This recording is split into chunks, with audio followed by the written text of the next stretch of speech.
তাহলে একটু ভারী হয়ে গেল না, প্লেইং ফিল্ড হলো না, তো লেভেল প্লেইং ফিল্ড হলো না।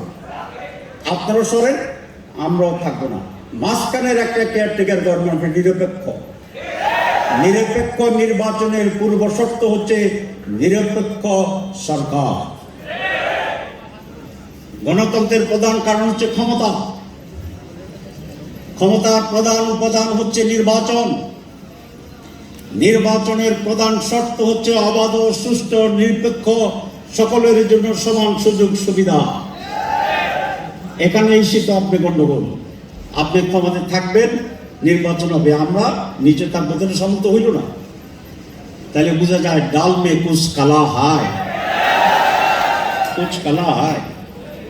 ওবায়দুল কাদের সাহেব বলেন উন্নত বিশ্বের মতো এই দেশেও সেই সিস্টেমে হবে।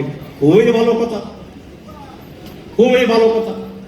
আমি এক জায়গায় বলেছিলাম যে আপনি 3টি উন্নত বিশ্বের দেশের নাম বলেন যে দেশের সরকার থাকা অবস্থায় নির্বাচন হয়, এটা আমরা জানি। কিন্তু নির্বাচনের সময় দিনের ভোট রাতে হয়। নির্বাচনের সময়, নির্বাচনের আগেই, নমিনেশনের আগেই মোর দেন মেজরিটি এমপি অটোমেটিক ঘোষণা হয়ে যায়। এরকম 3টা দেশের নাম আপনি বলেন, আমরা যাইয়া দেখি আসি, সাথে আপনাকেই নিয়ে যাব। যদি এরকম উন্নত দেশ পাওয়া যায় তাহলে ঢাকায় এসে আপনার সাথে আলোচনা করব।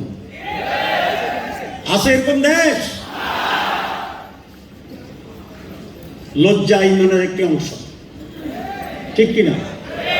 কিছুটা তো লজ্জা থাকতে হবে না, তাতে বুঝে শুনে। তারপরও আমি যখন নেতারা এইভাবে অগাধ মিথ্যে কথা বলে, আমি চোখের দিকে তাকাই থাকি, চোখটা কি ছোট হয়ে যায় না একমত ঠিক মতো থাকে। আমি দেখলাম যে পুরা চোখ মেয়েরা মিথ্যা কথা বলতে থাকে।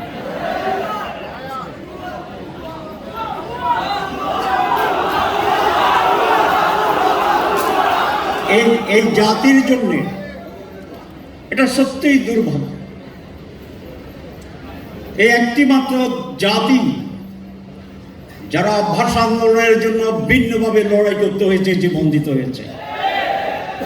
এই একটা জাতি যারা দুইবার স্বাধীনতার সংগ্রাম করে বিজয় অর্জন করেছে।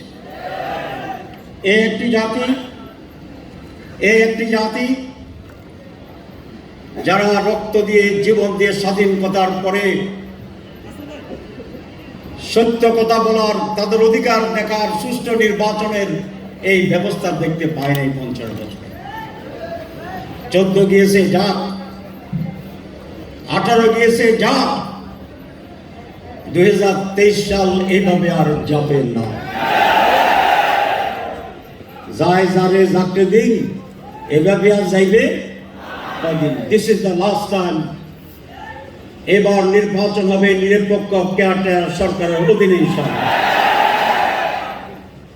যদি আপনাদের এটা বুঝে নিরপেক্ষ নির্বাচন চান, তাহলে আসুন নিরপেক্ষ নির্বাচন কেয়ারটেকার সরকার কিভাবে গঠিত হবে সে নিয়ে আমরা সকলে মিলে আলোচনা করি। এবং আমার বিশ্বাস তাতে একটা সমস্যার সমাধান হবে। সম্মানিত ভাইরা আমার,